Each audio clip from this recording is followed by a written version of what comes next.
হলো নবীরা সিলেক্টেড, তারা ইলেক্টেড না।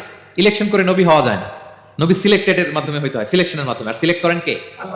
চুজ করেন কে? ইলেকশন করে নবী হওয়া যায়? আমরা পৃথিবীর সবাই মিলে যদি ভোট দেই, আল্লাহ আমরা সবাই ভোট দিলাম, এই হচ্ছে রাসূল, তাকে রাসূল হিসেবে আপনি কবুল করেন, হবে ইলেকশনে ভোট দিলে? আমাদের সাথে যদি ম্যানকাইন্ডের সাথে জিন কাইন্ডও যুক্ত হয়, জিনেরাও যদি বলে আল্লাহ আমরাও আছি, আমরাও দিলাম একটা করে ভোট, হবে রাসূল হবে?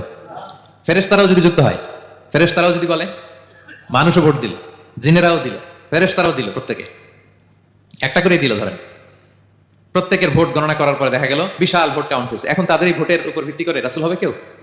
হবে? কারণ নবী ইলেকশনে হওয়া যায় না, নবী হয় সিলেকশনে। আর সিলেক্ট করেন কে? আল্লাহু ইয়ালামু হাইসু ইয়াজআলু রিসালাতাহু, কাকে রাসূল বানাবেন, কাকে তিনি নবী হিসেবে অ্যাপয়েন্ট করবেন, এটা তিনিই জানেন। শুধুমাত্র কেবলমাত্র একমাত্র আল্লাহ তাআলা solely এটাকে কন্ট্রোল করেন।